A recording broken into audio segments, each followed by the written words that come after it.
Tony Matrix? Testing 1 2 3 4 5. Hello, hello, hello. Mic check 1 2 3 4 1 2 3.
We are interrupting regularly scheduled programming to bring you an update on breaking news we've been covering for you all morning long here with Tony Pohetsky. I'm Jenny Lee. Austin Police is about to give us an update about a double shooting near Zilker Park that happened early this morning.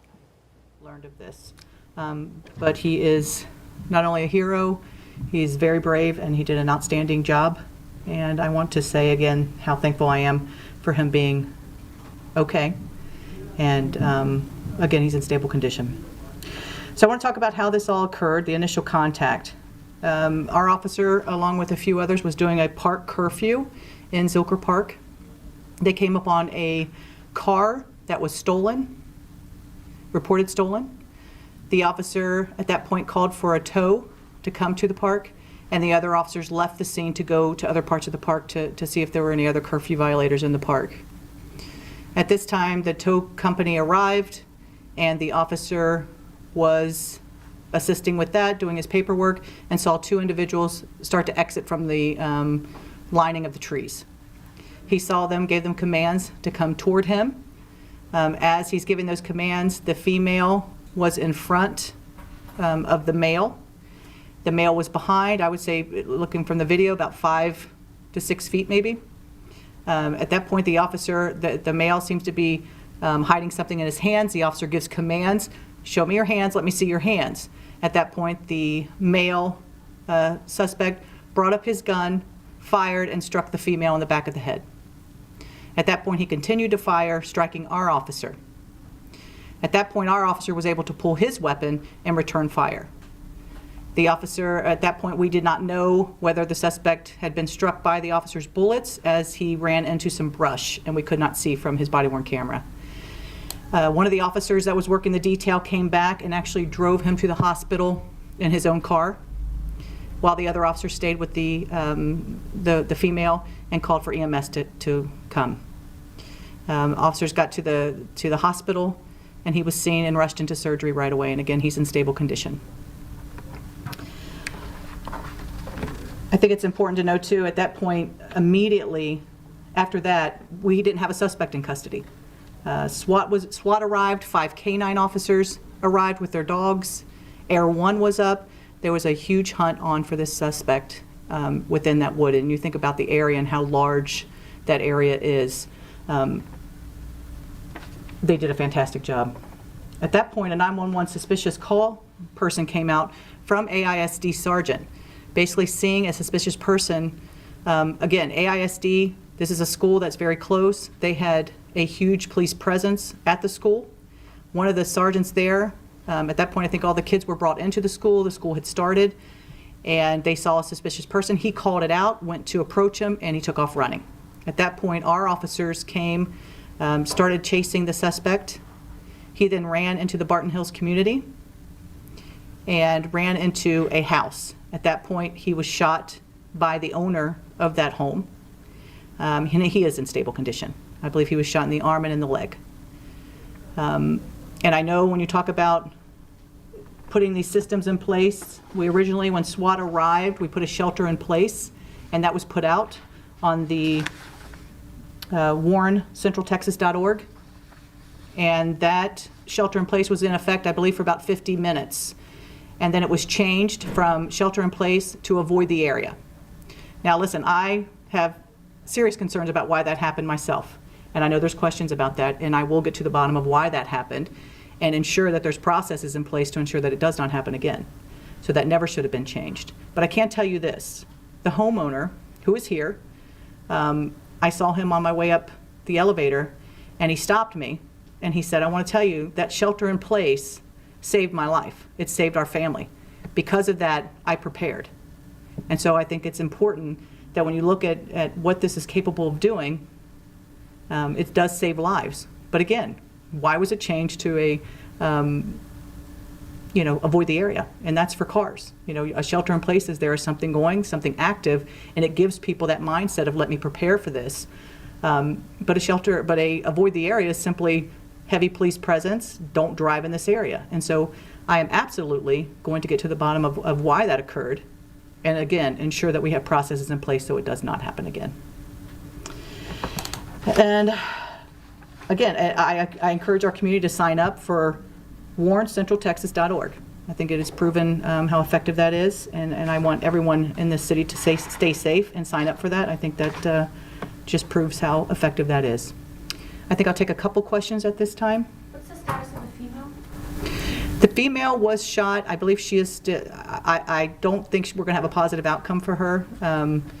It is not looking great for her, but she has not been pronounced at this time. When it comes to those alerts, they come here from the department. Where are they sent from, and how does that work? And talk a little bit about that mixed messaging too, because you have an alert that says clear the area, but we're still tweeting out that there's a shelter in place. Just talk a little bit. Yeah, I will talk about it, and I think it's important to note too, this is preliminary information. In 72 hours by Friday, we'll have another press conference here and a briefing, and I will have more information on that. What I do know is that it was changed. I want to get to the bottom of why it was changed, how it was changed, how it happened, and again, those processes in place to ensure that it does not happen again. So I am just as curious as you. Chief Davis or maybe Chief Sneed, could either of you speak about the confusion, I guess, for parents, because I understand that maybe like parents who were confused about that Sure. notification being changed. Did you want to come? Having their kids going to go to school. Good morning. Wayne Sneed, Chief of Police with Austin ISD Police Department. Listen, these situations are very dynamic, right? They're constantly changing, they're constantly moving. Information is constantly changing, information is constantly moving, and so what we try to do is ensure that the decisions that we're making when it comes to our standard response protocols, that's our secures, our lockdowns, holes, things along those lines, that we're using the most informed decision that we can to keep our community, our campus community, our staff, and our students safe. So we're deriving it based on information either we're receiving sometimes from the media, sometimes it may be from one of our partners, or it may be from one of our students on campus, or one of our parents. And so when we're doing this, obviously we're trying to use the best judgment that we can under those circumstances. And then Chief Sneed, I just the actions by that sergeant on that campus possibly kept kids safe from the suspect entering the school. What can you say about his actions and how he performed? I go along with obviously him being able to recognize that I've got someone who matches the description and putting that information out, broadcasting it with our, as I say, our partners. We work very closely on a daily basis. Our schools do not live in silos. They're in communities, right? And so things happen in and around our communities. And so with our partnerships and the strong partnerships that we've had, he was able to get on the radio, communicate that information to the Austin Police Department, our dispatch and officers. They were able to get there promptly, which probably saved other people's lives. Can you tell us a little bit about the suspect? Do we know who he is, what his background is, that sort of thing? That is something, Meredith, that we'll have on Friday for you. At this point, we still have families to notify. We have other things to do here in the investigation. But they were younger. They were both younger, male and female whites, born in the early 90s. So, dealing with some relatively young people. But you look at the whole totality of everything. It's a horrible situation. Again, I'm grateful that our officer's okay and that we have a homeowner who defended himself and defended his home. And there's nothing more to say there. Last question. Can you tell us anything about the officer? How long has he been with the department? We'll have that on Friday, but I believe he's been around 5 years. But just a fantastic job. And you'll see on Friday when we show the video, his body-worn camera, again, just very calmly coming on, talking about that he had been hit. And again, these are actions of a hero who did a fantastic job and just doing his work. I'm sorry? Where? He- Where was he hit? I think we'll talk about that on Friday as well. Thank you. Thank you.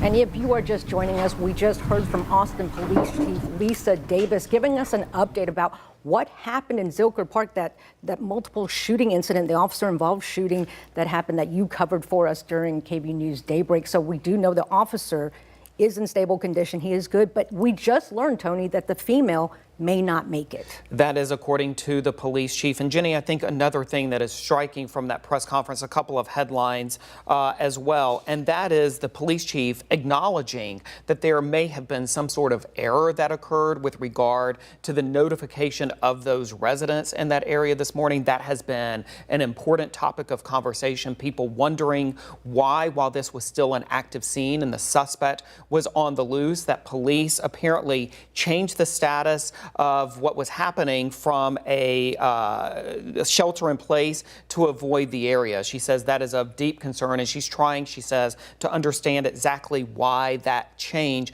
occurred. But at the same time, she pointed out that the homeowner, and it's important to again note that a homeowner who is living in this area opened fire on that gunman as he entered his home this morning, that homeowner credits that initial message, that shelter-in-place message that he received this morning for notifying him so that he could prepare for a possible intruder, which ultimately happened in his own home. In fact, Chief Davis said the homeowner said that shelter-in-place alert saved his life. And so that's why she wants to get to the bottom of how this mistake happened. Should never change that alert from shelter in place to avoid the area, because they're very two different conditions there.